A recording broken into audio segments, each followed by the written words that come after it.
The young and the restless spoilers shock. The arrival of a potential new murder mystery in Genoa City is setting the stage for one of the most gripping arcs The Young and the Restless has explored in years. And at the center of it all may be none other than Audra Charles. For months, Audra has maneuvered her way through business, romance, and power games with ruthless precision, but those skills may not be enough to protect her from a more insidious threat, one that she cannot charm, manipulate, or outwit: poison. The very idea of Audra becoming a victim of poisoning raises immediate questions about motive, opportunity, and the web of secrets connecting many prominent residents of Genoa City. When a storyline shifts toward the dark territory of attempted murder, the ripple effect reaches far beyond the victim. It draws in rivals, allies, ex-lovers, business competitors, and even enemies she doesn't know she has. Poisoning is rarely just an impulsive crime in the soap opera world. It is almost always deliberate, calculated, and tied to secrets that someone is desperate to bury. What makes this scenario even more intriguing is the deliberate way the show has woven the idea of poisoning into its narrative threads long before this new arc began to take shape. Claire's past has been repeatedly invoked in connection to poisoning, and it is Audra herself who has been the loudest voice reminding others of that dangerous history. At first, it seemed like a way to discredit Claire, keeping suspicions alive about her trustworthiness and her ability to reintegrate into Genoa City's complicated social fabric. Yet in soap operas, such constant reminders are never casual, they are foreshadowing. The way Audra brings up Claire's poisoning suggests that the writers are planting seeds, redirecting the audience's attention while preparing a twist that flips the narrative back onto Audra. Could the woman who pointed fingers so insistently find herself on the receiving end of the very same fate she weaponized against someone else? The stakes become even higher with the introduction of a brand new character who arrives just in time to tackle this mystery. Matt Cohen, best known to daytime fans as Dr. Griffin Monroe on General Hospital, is joining Y&R as Detective Burrow. His debut on October 16th is not just a new face in Genoa City, it is a signal that the show is about to dive into a criminal case with layers deep enough to require a fresh investigator unentangled by the city's long history of corruption and compromised alliances. Entertainment Weekly has already teased that Burrow will take center stage in a high-profile case involving multiple key characters. In other words, this isn't a one-off procedural. This is a storyline that could redefine relationships, shift alliances, and set off months of speculation about who is guilty, who is innocent, and who might not survive the fallout. The setup is tantalizing. Audra has built herself into a character impossible to ignore. Her entanglements with Nate, her rivalry with Victoria, her uneasy alliances with Tucker, and her relentless ambition at Chancellor Winters and Newman Enterprises ensure that she has both admirers and enemies. Any one of these tangled connections could serve as a motive if she were suddenly poisoned. Was it a jealous rival tired of watching her claw her way into positions of influence? Was it a business enemy eager to stop her from pulling off another corporate coup? Was it someone closer, an ex-lover or current ally who felt betrayed by her manipulation? In Genoa City, almost no crime happens in a vacuum, and every poisoning or murder plot inevitably ties back to old grudges and long-forgotten betrayals. Detective Burrow's arrival couldn't be timed more dramatically. Genoa City already has a complicated relationship with law enforcement. Previous detectives have come and gone, some leaving trails of unfinished cases or reputations marred by conflicts of interest. A newcomer with no history in town brings both opportunity and danger. Burrow may be able to investigate without the biases others have, but he may also underestimate just how deceptive the city's power players can be. If Audra does fall victim to poisoning, it will take every ounce of Burrow's determination to sift through the lies, half-truths, and alibis that characters like Victor, Jack, Phyllis, Adam, and even Nikki can spin without blinking. Each of them could easily become entwined in the investigation, whether guilty or not, simply because their names always hover near scandal. Yet the heart of this looming storyline is Audra herself. For all her flaws and schemes, she has become one of Y&R's most compelling characters precisely because she balances intelligence, ambition, and vulnerability.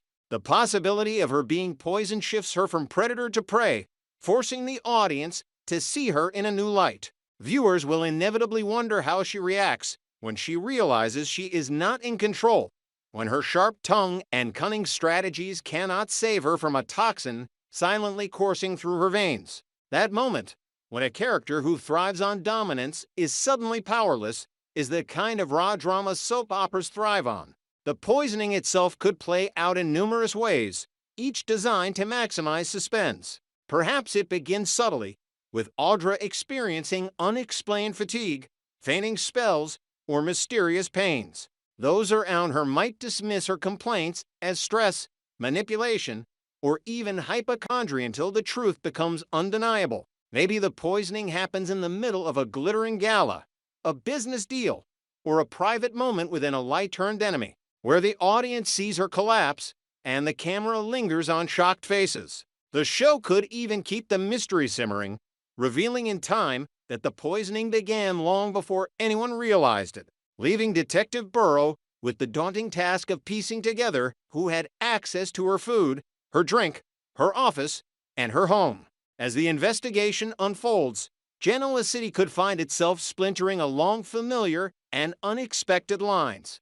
Those who secretly despise Audra may quickly become suspects, while others who benefit from her power may rush to defend her innocence. Claire's past would undoubtedly resurface, with whispers that she had reason to strike back after Audra's repeated accusations. That narrative would be too easy, however, and soaps rarely deliver the simplest answer. Instead, the writers could craft a labyrinth of motives, implicating everyone from Tucker, who might fear Audra's shifting loyalties, to Nate, who could see her as a threat to his professional or personal ambitions. Even Victoria, whose rivalry with Audra has been simmering beneath the surface, could find her name thrown into the mix. For viewers, the thrill will not only be in watching Burrow navigate the treacherous waters of Genoa City's elite, but also in the uncertainty of how far the show will go. Will Audra survive the poisoning, setting up a long-term arc of vengeance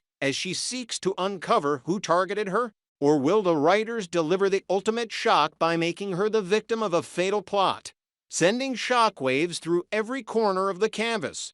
The possibility of a major character's death always raises the stakes, and while soaps are known for their resurrections, the emotional fallout of losing Audra at her peak would be explosive. No matter the outcome, the storyline has all the ingredients for a blockbuster arc. Poison, by its very nature, is intimate and personal. It requires access, proximity, and often prolonged exposure. That means the culprit cannot be a distant stranger. It has to be someone in Audra's orbit, someone who gained her trust, or at least her presence, long enough to strike. This narrows the field to characters who already have deep ties to her, ensuring that when the reveal comes, it will not only expose a crime, but also shatter a relationship or alliance the audience believed was unshakable. Detective Burrow, stepping into Genoa City with fresh eyes and a clean slate, is about to face his first true test. Will he rise to the challenge, unraveling the conspiracy that nearly or actually claims Audra's life? Or will he become just another figure overwhelmed by the duplicity of a town where everyone lies, everyone hides secrets, and no one is ever entirely innocent? For the audience, the countdown to October 16th promises a new era of tension, suspense, and high drama, with Audra Charles and Detective Burrow at the epicenter of a storyline that could redefine the young and the restless for months, if not years, to come. Audra Charles had always prided herself on being the sharpest person in the room, someone who could see a threat before it fully materialized and turn it into an opportunity. Yet her growing arrogance had started to blind her to the fact that Genoa City was a town built on grudges, power plays, and vendettas that never truly disappeared. Her habit of mocking her rivals, of turning their darkest moments into punchlines, was destined to catch up with her sooner or later. One of the most chilling indicators of this came when she laughed with Sally Spectra, making a casual yet cruel joke about Claire Newman's history. With a sly smirk, Audra hinted that Claire had once put something sinister into her drink, even exaggerating the image of herself foaming at the mouth to get a laugh. It was the kind of reckless joke that said more than Audra intended, because in Genoa City nothing is ever just a joke. Every word spoken in jest becomes a potential prophecy, every taunt a breadcrumb leading toward the next storyline twist. In drawing attention once again to Claire's past with poison, Audra may have unknowingly signed her own death warrant, or at the very least painted a target across her back for those who would gladly see her fall. The foreshadowing is impossible to miss. Soap operas thrive on irony, and for a woman who delights in ridiculing others' misfortunes, there is no greater irony than becoming the victim of the very crime she mocks. When Audra laughs about foaming at the mouth, the audience cannot help but imagine the scene actually playing out in future episodes. A glamorous evening turned horrific as Audra collapses, her body betraying her in front of shocked witnesses, the laughter silenced by the unmistakable signs of poisoning. The seeds planted in that single conversation with Sally could easily blossom into a sprawling murder mystery arc, with Audra at the center, not as the manipulator, but as the victim. Adding to the tension is the sheer number of enemies Audra has accumulated during her relatively short time in Genoa City. Few characters in recent history have so quickly inspired such widespread resentment across powerful families and business rivals. Kyle Abbott has every reason to want her gone, their tangled romantic and professional history leaving wounds that never quite heal. Victoria Newman, ever the protective daughter and savvy businesswoman, sees Audra as a threat not only to her personal life, but to Newman Enterprises as a whole. Victor Newman himself has long had little tolerance for outsiders who destabilize the family dynasty, and he would certainly prefer a world where Audra ceased to exist. Jack Abbott, though more restrained, has his own reasons for keeping Audra far away from his family and Jabbit. Each of these figures has the resources, the influence, and in some cases, the ruthlessness required to eliminate a problem like Audra permanently. Then there is Diane Jenkins Abbott, a woman who knows better than most what it means to be targeted, to vanish, and to come back from presumed death. Diane's complicated history makes her both capable of plotting against Audra and suspiciously believable if fingers are ever pointed her way. Her protective instincts toward her family, especially Kyle, would only fuel her willingness to see Audra disappear. And the list does not end there. Even Holden Novak, a figure less entrenched in the old guard of Genoa City, but no less dangerous, has found reason to despise Audra. In a city where alliances shift with the wind, Audra has created a situation where nearly everyone of influence either wants her neutralized, exiled, or erased entirely. This reality leaves Audra in an exceptionally precarious position. At this stage, she is surrounded by enemies waiting for their moment to strike, and the possibility of poisoning becomes more than just a threat, it becomes a narrative inevitability.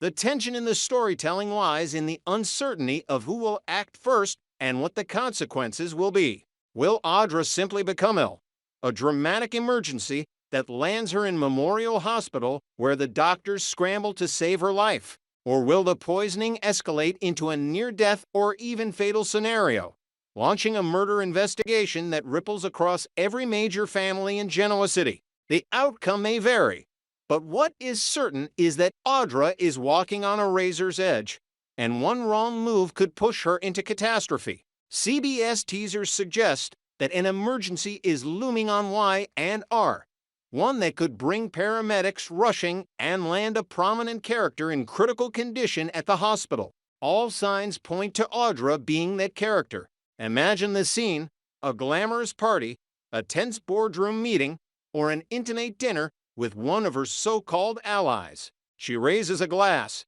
drinks deeply, and moments later her body begins to betray her. The camera pans to shocked face, some feigning concern, others unable to hide a flicker of satisfaction as Audra collapses. Sirens wail, doctors rush, and the hospital once again becomes the epicenter of drama. It is there, in Memorial Hospital, that her fate would hang in the balance, and where whispers would quickly begin about who wanted her gone badly enough to resort to poison.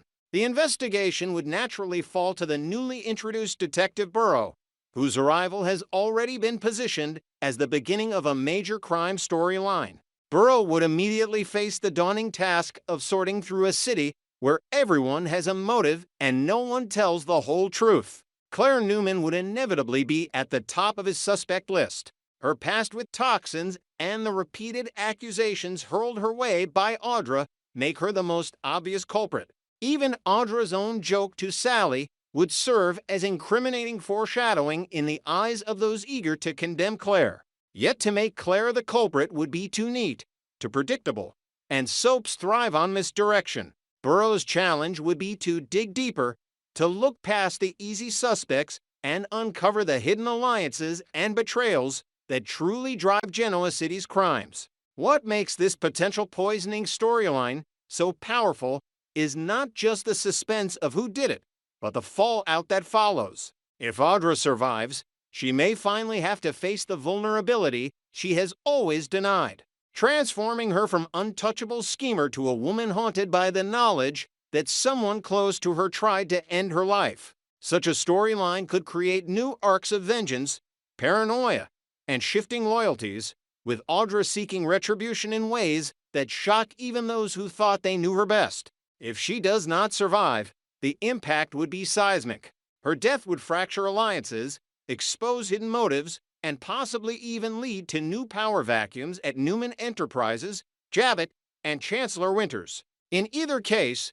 the show ensures months of high drama, emotional confrontations, and shocking revelations. The irony of it all is that Audra herself has been the architect of her downfall. Her need to belittle Claire, to repeatedly invoke the specter of poisoning, and to dismiss her enemies as powerless has painted her as both arrogant and oblivious. In Genoa City, the moment a character begins to act invincible is the moment the walls start closing in. Her enemies, each with their own brand of cunning, have been circling her for months, and now the storyline appears ready to deliver the reckoning she never saw coming. Whether it is a collapsed body on the floor of a gala, a hospital monitor beeping frantically, or a detective pinning up photos of suspects in a dimly lit office, the image of Audra as the center of a murder mystery has already begun to crystallize. The audience is left to wonder, will the poison be the end of Audra Charles, or will it mark the beginning of her most dangerous chapter yet? With Detective Burrow taking charge, with Claire caught in a storm of suspicion, and with half the city secretly wishing for Audra's disappearance, the storyline promises to be one of the most explosive arcs Y&R has delivered in recent memory. The beauty of daytime drama is that it thrives on the unpredictable, and yet in this case, the clues have been laid so carefully that viewers cannot help but brace themselves for the inevitable. Audra's joke may soon become her reality, and Genoa City may never be the same once the poison takes hold.